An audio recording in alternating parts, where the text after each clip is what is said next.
Self regulation, recover जल्दी करता है। अगर ठोकर लगे भी तो लोगों को शो नहीं करता। ये बात याद रखेंगे, कभी भी अपने ओपोनेंट्स को अपनी वीकनेसेस ना दें, क्योंकि वरना वो आपकी वीकनेसेस पकड़ लेंगे। आप ऐसा मुस्कुराएं, ऐसा कंपोज्ड अपने आप को रखें, और रोना है तो हाँ अल्लाह के आगे जाके रो लें, रोने में कोई हर्ज नहीं है, लेकिन लोगों के सामने ना रोएं, अल्लाह के सामने जाके रो दें।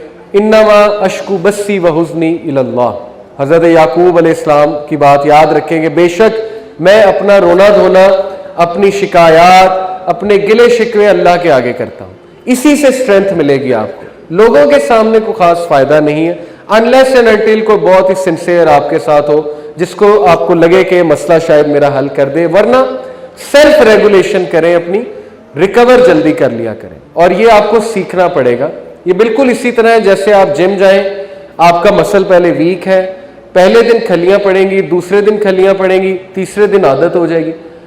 पहले आप 5 kg उठा रहे थे, 2 महीने बाद हो सकता है आप 50 kg उठा रहे हो, तो कहां से स्ट्रेंथ आ गई? उठा उठा के, क्या मसल्स आपने बिल्ड किए हैं। सो सेम हियर, आप पहली बार मुकाबला करेंगे आपको तकलीफ होगी, आप दूसरी बार मुश्किल से लड़ने की कोशिश करेंगे, आप गिव अप कर देंगे, आप कहेंगे आई कांट डू इट। लेकिन करते रहेंगे, न्यूरॉन्स के कनेक्शन, मैंने याद है आपको, न्यूरॉन्स कनेक्शन बनाते हैं, वो कनेक्शंस बना लेंगे और फिर वो आपको उसी तरफ लेकर जाएंगे, उसी सोल्यूशन की तरफ लेकर जाएंगे जहां पे आप जाना चाहते हैं। मूविंग ऑन, हमारे पास टाइम थोड़ा सा शॉर्ट है। अपने आप को जानना बहुत जरूरी है, इसके लिए मैं आपको मशवरा दूंगा कि पर्सनैलिटी टेस्ट कर लें, इंटरनेट पे जाके आपको आपकी पर्सनैलिटीज पता लग जाए।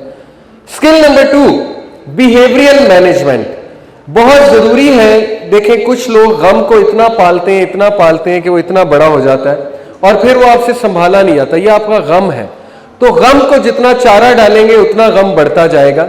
बिहेवियरल मैनेजमेंट ये है कि आप गम को पास बिठाएं और गम से दोस्ती कर लें, अपनी मुश्किलात से टग ऑफ वार ना करें, वरना वो आपको बहुत प्रॉब्लम देंगे। उनको पास बिठाएं, उनसे रिलैक्स होके बातें करें, उनसे कुछ डील्स करें, और जब वो आए तो घबरा ना जाया करें। इसी तरह अपने माइंडसेट को आप डेवलप करें।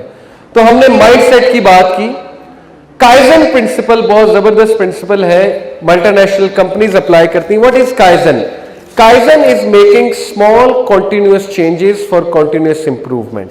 अपनी जिंदगी में छोटे छोटे चेंजेस लाएं, छोटी छोटी तब्दीलियां लाएं, ताकि वो तब्दीलियां फिर बड़ी तब्दीलियों की तरफ आपको लेकर जाएं।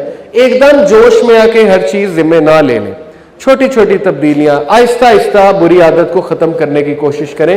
This technique is going to help you a lot. घबराए ना, पैनिक ना हो एक मुसीबत से, और फौरन उसको खत्म करने की कोशिश करेंगे तो हो सकता है वो और हावी हो जाए आप पे।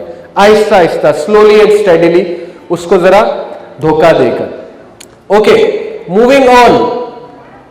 कॉन्सेप्ट क्या है? What time you sleep at night. क्योंकि आपकी जो बायोलॉजिकल क्लॉक है ना, उसको 21 दिन लगते हैं सेट होने में। अगर एक बंदा नाइट आउल है, रात को जागने वाला, उसको कम से कम 20-21 दिन लग जाएंगे इससे पहले कि उसकी रूटीन जबरदस्त हो जाए। ओके, इसलिए आप इस तरफ ना जाए कि रूटीन ही खराब कर लें। दूसरी बात यह है कि आपका जो मोस्ट प्रोडक्टिव टाइम है सोने का, वो 10 से लेके 3 तक है, जब it is equivalent to literally 10 hour of sleep. और सबसे जो वर्स्ट टाइम है सोने का, वो सुबह है फजर के बाद 6 AM से लेकर 12 बजे तक, वर्स्ट स्लीप टाइम, जब आपकी बायोलॉजिकल क्लॉक बहुत और तरह से सेट हुई होती है और आप उस पर जुल्म कर रहे होते हैं, लिटरली अपनी मेटाबॉलिज्म पे आप जुल्म कर रहे होते हैं। इसलिए रूटीन अपनी जबरदस्त रखें, क्योंकि रात को इंसान फितनों में होता है, तो रात को सोया करें, रात को अपने आप को फितनों के हवाले ना किया करें, अकेला ना छोड़ा करें, क्योंकि ऐन मुमकिन है रात को आप अकेले हो, वाईफाई आपके पास हो, स्मार्टफोन आपके पास हो, तो जाहिर है कि ये आपके लिए बहुत सी प्रॉब्लम्स क्रिएट कर सकती है चीज। इसलिए रात मेहनत करके, एक्सरसाइज करके, जिम जाया करें, ताकि रात को आपको वैसे ही नींद आ जाए।